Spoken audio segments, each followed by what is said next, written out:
It's day number 12 of Vlogmas, and it is time to talk about some books that pleasantly surprised me this year.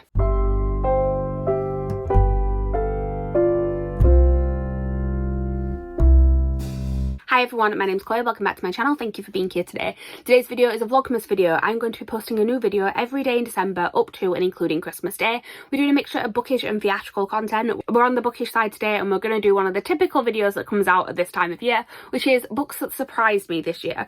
So this doesn't necessarily mean that they are my favourite books of the year, although quite a lot of these actually are. They are just ones that I was surprised in how much I enjoyed them. For whatever reason, there's different reasons for all of these actually, and I will obviously explain them throughout the course of this video. That is the point of this, but I'm not going to ramble too much further. I have 5 books to talk to you about today that I was pleasantly surprised when I read them. To pick the books for this video, I kind of just went through the spreadsheet of everything that I've read this year, so they are actually in order of when I read them. So we'll start off with the first one, which was A Song for the Wild Bill by Becky Chambers. So I've had a Becky Chambers book on my TBR for a while now. I've got The Long Way to a Small Angry Planet on my shelves, and I just never picked it up. Like, I've just never felt like the pull to be like, yes, that's the book I'm going to read right now. But then this one came out, was hearing really good things about it. I ended up picking it up in the half-price Waterstones offer just after Christmas last year, because it is a very small book and it's fairly expensive, and it did sort of hurt me a little bit to spend like £18 or whatever they were asking on like a novella. But when it was half price, I was like, yeah, that's fine, I can pick that one up. So I ended up buying it. Like I said, heard really good things about it. Sci-fi is not always something that I reach for immediately. I think that's the reason why I haven't read the other one, is just sci-fi isn't my go-to genre. But I think I picked it up when I just wanted something quick and easy to read, and I adored this book. I since read the second one, I really loved that as well. It's a 5-star series. It's a cozy sci-fi. I know cozy fantasies have been a big thing this year. This is a cozy sci-fi. It's about a character called Sibling Dex. They are a tea monk. They literally go around with this little cart thing and make people tea and sort of listen to their problems. And in this world, robots have sort of previously been used as part of society, and then they'd adapted to the point where they can sort of make decisions for themselves, and they went, actually, no, humans have got issues, we're going to leave you to sort it out. Disappeared. And then in this story, a robot called Moscap makes contact with the humans via Sibling Dex and has one simple question for them, which is just, what do you need? And it's just a really cute story of these two interacting for the first time, and Moscap kind of discovering what humanity is at the same time that Sibling Dex is kind of figuring out what it is that they want to do. And it's a really cute story, and I really loved it, and I'm surprised at how much I loved it, because a lot of times for novellas I struggle because they are so short. I always want more from them, and I do still want more from this series. It's my only criticism, but everything that was in it was perfect, so I'm not going to complain. We're going to stick with the sci-fi theme now, because like I said, sci-fi is not what I gravitate towards. Also, the thing with this one is that I'd already read it and given it a really low star rating before. We've heard me talk about this one before. It is Illuminae by J. Christoph and Amy Kaufman. I read this quite a few years ago now. I gave it 2 stars. I just did not have a great time with the reading experience. It's all told in multimedia. There's like pages where you have to sort of like turn the book around as you're reading it and things like that. I enjoyed the experience of it, and I could see what they were trying to do, but at the time I think I just didn't connect to the story of the characters. So aside from sort of the cool things that they'd done with formatting, I just didn't care. But now looking back, I do think that maybe I just read this at the wrong time, because when I reread it I was fully absorbed in the storyline. I read it because I'd read a lot of J. Christoph books, I'd read the Aurora cycle as well, and I just thought, right, I'm going to give this another chance because I've heard everyone love it, and I just want to see, like, was it just a book that isn't for me, or did I read it at the wrong time? And like I said, it's definitely the second option. I ended up giving this one 5 stars. I've finished the entire series now. I had a really good time reading it. I really appreciated all the mixed media stuff in it now. I think previously I sort of felt like it was style over substance, and this time I was like, no, I like the balance of it. It's working well for me. Not too much else to say. Obviously I was just surprised that it went from a 2-star to a 5-star. It's a pretty big jump. This next one is like less surprising in a way, because it's not that I thought I wouldn't like it, because if anything, like, this is one of the books that I was like, yes, this is my type of book, I'm going to enjoy this. But I was surprised at how much I loved it, and that is The Charm Offensive by Alison Cochrane. So this is an adult romance. Our main character goes on to a TV show that is very much like The Bachelor. He is the bachelor on it, so he's got to pick from all these women who are competing for his attention, but in the meantime a romance actually starts between him and the male producer on the show. I think I thought it was going to be a romance that I enjoyed. I'll give it like a 4-star. It will stay on my shelf. It'll be a fun time. That's it.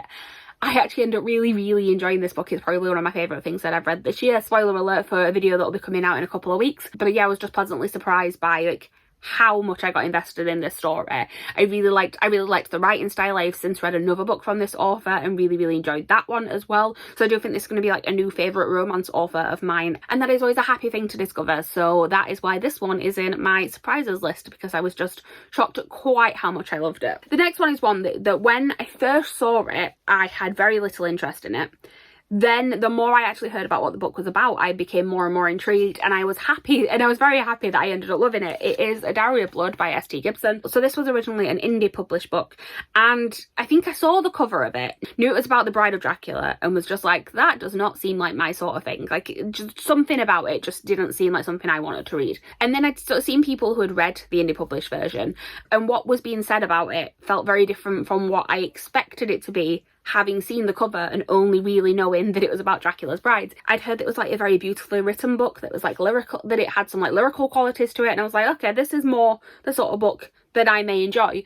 But I was still slightly terrified of reading it for some reason. And vampires are a bit hit and miss. Like, in terms of books, I went through a Twilight phase when I was younger. Obviously I did. Buffy the Vampire Slayer is one of my favourite TV shows. But separate from that, vampire stories aren't necessarily something that I seek out. Like, I don't read a lot of vampire books. A vampire book that I did read this year, I actually didn't enjoy that much. And I think that's part of what was just making me a little bit more worried about whether or not I would enjoy this one. But then I really, really did. It is, as people have said, very, very beautifully written. And it turns out it is a vampire story, but it's not really. Like, they are vampires, but that's not what it's about. It's about this woman in this abusive relationship and her sort of finding support from other people and healing from this relationship as well. And it's really, really beautiful. And I'm very, very glad that I did pick it up, because what tends to happen with ones like this is that I will be scared of reading them, so then I just won't read them. But I did with this one, and I was very happy that I did. Okay, so the last one I don't have to hold up because I got the arc of it, and then I have pre-ordered a special edition because I loved it so much. It's in a similar way to The Charm Offensive. It is a romance that I just wasn't expecting to love quite as much as I did. It is The Dead Romantics by Ashley Poston. So I've read Ashley Poston books before. I've read the Once Upon a Con series, had a great time reading them, but it's not like an all-time favourite series or anything like that. They were enjoyable as I read them, but I don't really think about them too much afterwards. Dead Romantics was one that I was excited for, but also like could not understand how this premise was going to work, because it's about this woman who works as a ghostwriter, has an argument with her editor because she can't write the book that she's supposed to be writing because it's about romance and she's just gone through a breakup, and then ends up having to run away to go and deal with a family event, and opens the door at the family home and finds her new editor on her doorstep as a ghost. And I was like, and this is a romance between the main character and the guy who's a ghost. And I was just like, how does that work? I mean, I've seen it done in films and things like that, so I had an idea of how it would work. And that's the other thing as well. I'm like, this is going to be very predictable when it gets to like the twist at the end, because something's got to happen for it to all fall into place. And to be honest, the twist probably was quite predictable, but I didn't care because I was just enjoying the relationship so much. Yes, give me that twist that I have definitely seen in a film before, because it's a film that I really enjoy, but I won't say what because that'll spoil it for people who maybe don't want to be spoiled. But yeah, the relationship they've been building all the way through between these characters was worth sort of the way that they got around the ending of it. And also I will say that there was more to this book than just the romance. Like, I did not realise that the family issue that the main character has to deal with would be such a big part. I mean, when you find out what the situation is, it's obvious that it's going to play a big part, because it would play a big part in anyone's life. But I didn't realise going into the book that that was something that was going to happen. And I liked the balance of sort of having this family storyline going on alongside the romance. I just felt like it all sort of fell into place and worked really, really well. And yes, I have just ordered the Fairy Loot edition, so I'll have a nice pretty copy on my shelf very, very soon. Well, I say very soon, we all know that Fairy Loot's not the quickest at sending things out, but hopefully it'll be within like the first half of the new year. I think it was one that they said they were going to send out sooner, but we will see. Right, so that is everything. That is the 5 books that surprised me in how much I loved them this year. Thank you guys for watching. Please like, comment, subscribe, all that good stuff down below. Let me know what books surprised you the most this year, and I will see you guys tomorrow with a new video. Bye.